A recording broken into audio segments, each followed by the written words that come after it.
1. Thank you, everyone. This is the Public Safety, Beer, and Regulated Beverages Committee meeting. It is Tuesday, November 17th. We'll start with the attendance, the roll.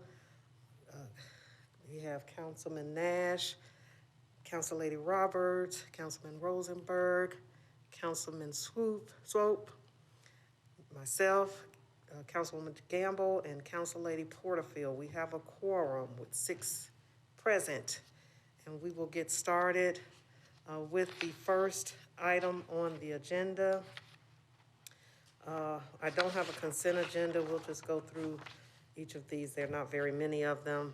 Starting with Resolution 2020-631 by Sledge, exempts Barcelona Wine and Bar located at 1200 Villa Place from the minimum distance requirements for obtaining a beer permit. I do have a letter to approve. May I have a motion? Thank you. All those in favor? Any opposed? Thank you. I should have asked for discussion, but thank you. Number 2, a resolution RS 2020-632 by Parker, exempts Carrington's Daiquiri Factory located at 1315 Leachy Avenue from the minimum distance requirements for obtaining a beer permit. Discussion. Our sponsor is here. Would you like to speak on your bill? Yes, thank you, Chair. So on this one, there's a little bit of opposition or questions from the community. And I spoke a couple of times today with the applicant, and they've agreed to defer this. I think we're going to defer it to January. So that'd be 3 meetings. Okay. So defer 3 meetings? Yes. Make a motion for the sponsor's request to defer to the first meeting in January. Second. All right, motion properly seconded. May, any further discussion? All right, all those in favor? Any opposed? Thank you. All right, Resolution 2020-644 by Toombs and Gamble accepts the Edward Byrne Memorial Justice Assistance Grant from the United States Department of Justice to the Metro Nashville Police Department to support a broad range of activities to prevent and control crime, including technology upgrades, supplies for direct support, in-service, and specialized training. Thank you. Motion moved and properly seconded. We do have Captain Gilder here that can give us an explanation of what these services are that this grant will be supporting.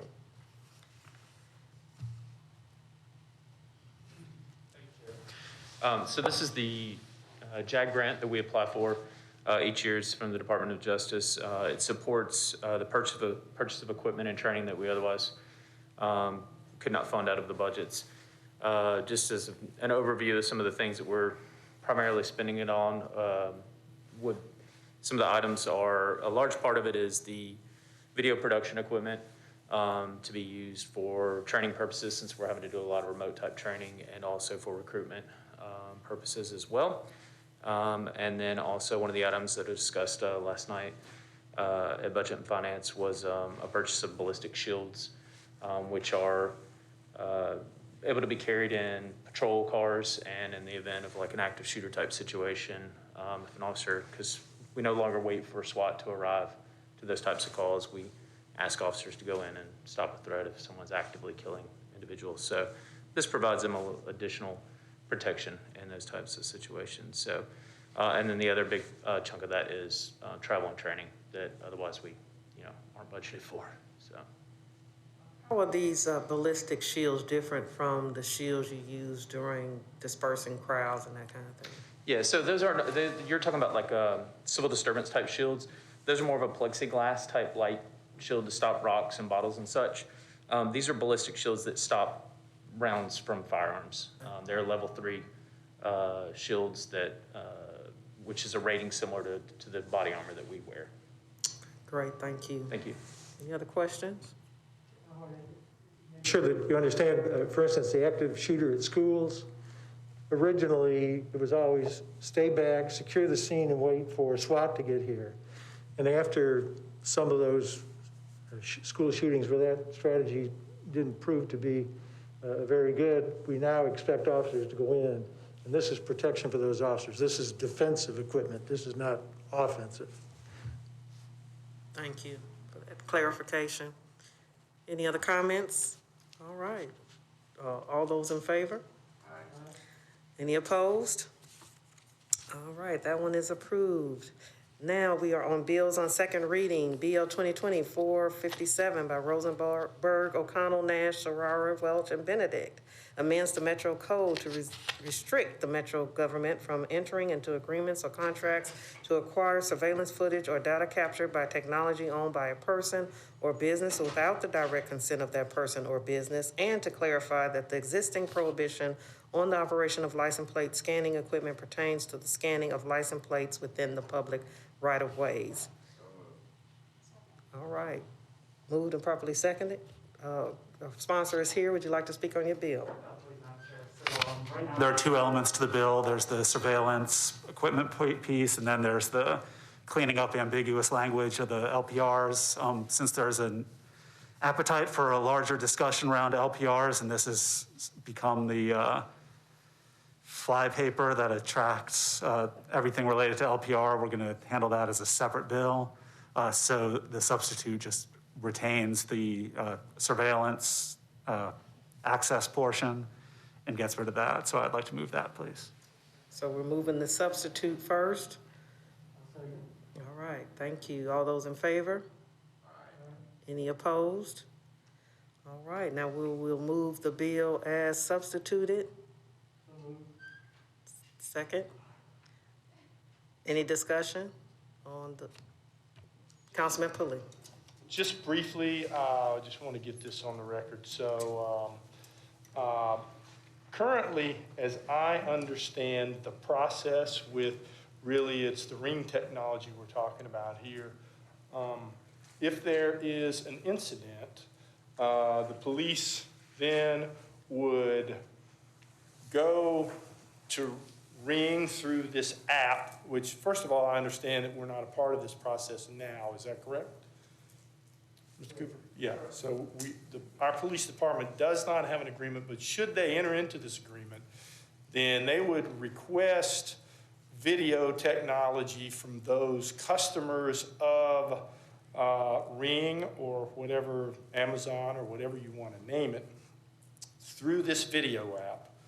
Then that request would go directly to Ring or Amazon, who then would send within a particular radius a request to particular homeowners, and the police department would not have access to the data of the homeowner during this request.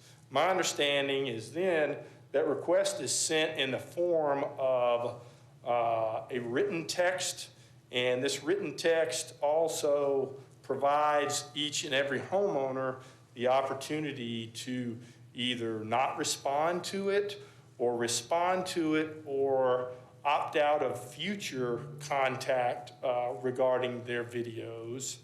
And then should they decide to respond to it, the video is then sent back to the company and made available to the police department. So that's my understanding of the platform and how it works.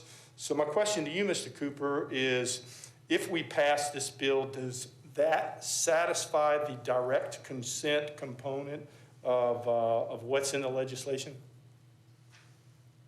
Yes, sir. I believe, as you said, the ordinance requires direct consent from the camera owner. There's not a definition of direct consent in Tennessee law, but I did find a very good definition in Georgia law that's related to their commercial email law. You know, whether you're getting unsolicited emails, they have a specific statute on that. And actually, I printed it before I left. It says that in this case, it's the recipient of the email has expressly consented to receive the emails. Either as I'm sorry, I can't. Take the glasses off and I can read it.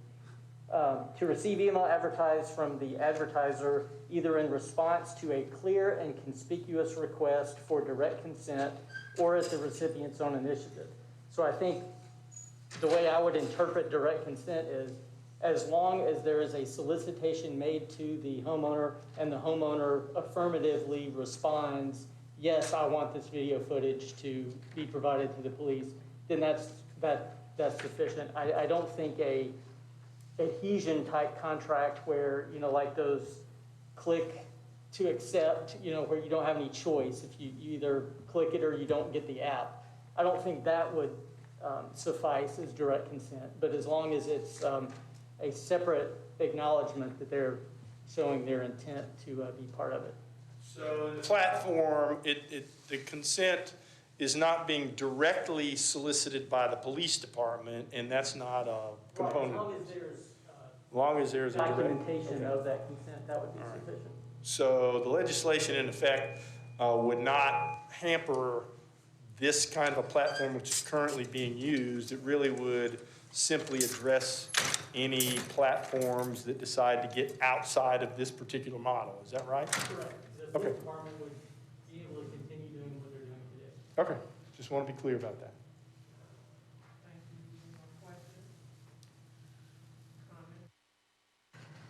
All right. With that, motion to approve the bill as substituted. Second. All those in favor? Yes. Any opposed? All right. Which substitute was moved? I'm sorry, 'cause I'm late. Yours and the Allen Johnston. Oh, okay, perfect. Thank you, sorry. I would like to thank Councilman Rosenberg for changing that bill for right now to let us have a more full discussion. It's appreciated. So I appreciate that as well. And we, just a housekeeping note, there will be a second meeting to discuss LPRs and the impact on public safety and privacy concerns on Monday, the 23rd. You all will be receiving an email invite for that meeting to have further discussion. And we'll have advocate community groups there, as well as law enforcement to discuss the issue in more depth as a follow-up to Councilman Nash's meeting held last week. So housekeeping note on that. All right. So that is approved. I guess Councilman Taylor just came in. Okay. Thank you. So we have 9 in favor, 0 against.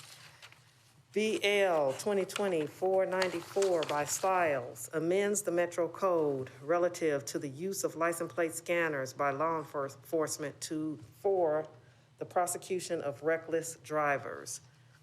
Motion? Thank you. Thank you. Our sponsor is here. Ms. Stiles, would you like to speak on your bill? So this is actually an amendment to this bill, and the amendment clarifies privacy and surveillance concerns that have come up in our previous conversations. So with the system, you can see what you pull up when you run a plate. You cannot see personal information. If someone was trying to surveil another individual, it actually flags the system if you're manually entering information without a justifiable reason.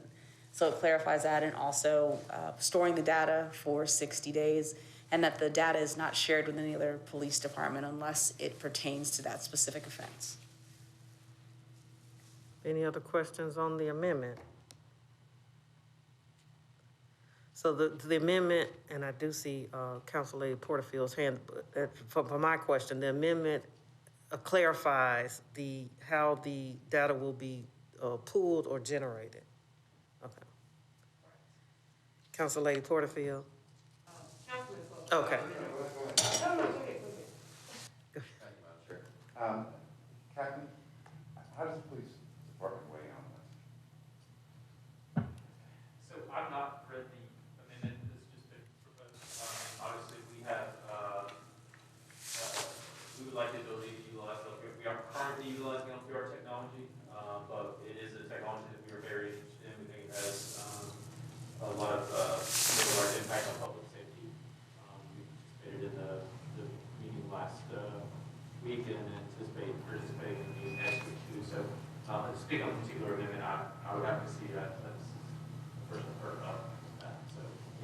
But the bill, unamended, you're supportive of the bill? Unamended, my concern is limiting our capacity to utilize it just for certain offenses. That's what the original bill was, if I recall, had to do with the. Drag racing, yes. Yeah. So, you know, to exclude it from being able to utilize it for robberies, homicides, other type of offenses, I have concern on that front. But I haven't seen the amended version, so. Council Lady Johnston? Isn't this limiting, to just, reckless drivers over a certain speed? Correct. And drivers going over 70 miles per hour on regular major thoroughfares such as our state roads, Nolensville Road, Bell Road, those streets, because the speed limit is 55. Captain Gilder, do LPRs have the ability to gauge speed in any way? To my knowledge, I'm not aware of an LPR that gauges speed. Primarily, they are a camera system with a software capability that reads numbers and whatnot. So you'd have to have probably a separate system for determining speed. So that would be more of like a traffic camera that's actually taking video, gauging speed, much more of an invasive technology. And we're talking about LPR here, correct? That's my understanding. Thank you. Just a point of order, has the amendment been moved? Well, I think we're discussing it now. Just discussing, but it has not yet been moved? Okay. All right, so before we get on the amendment, we just left BL 457 where we agreed to move a discussion about LPRs to a later date, and this certainly seems to be an appropriate part of that discussion. So I'd just like to move that we defer this bill to track with that discussion. So I'd like to make a motion that we move to defer the bill for 2 meetings.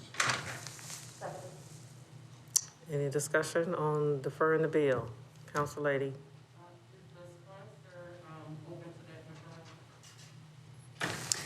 So, what I wanted to do was move the amendment, and then I was going to defer for 1 meeting. That was what I was hoping. You can still amend it when you come back. I don't want to wait 2 meetings. I'll go ahead and stick with my original plan. I think it ought to be deferred before the amendment. Again, we're going to have larger discussions about this, and we may decide that the limitations and the safeguards that you put on there may be great, or maybe they need more, maybe they need a little less for that particular. And I agree. I mean, we've got an Amber Alert that goes out, and you get a tag number. I would love to be able to do that and just be limited right now to the reckless driving. I think we can make that part of a bigger, more expansive bill and still maintain safeguards. The discussion has yet to be had, so but I support the deferral at the moment.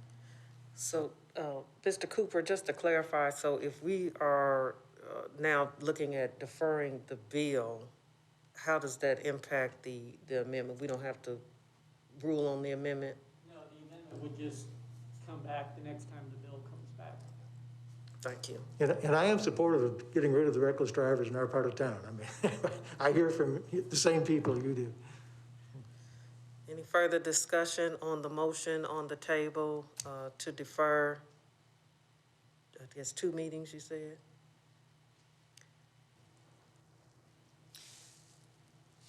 I have a question. Yes. So the decision, if you all want to defer for 2 meetings, I'm still able to say that I only want to defer for 1, correct? Just making sure. And is that on the floor? Okay. Yeah. Okay. So are we ready for a vote on that motion? All those in favor of the motion to defer the bill 494 for 2 meetings? Aye. Opposed? I'm opposed. So that was, so before it was 1, 2, 3, 4, 5. 1, 2, 3, okay. 5-3, so that motion carries. All right, that's all we have. Thank you so much.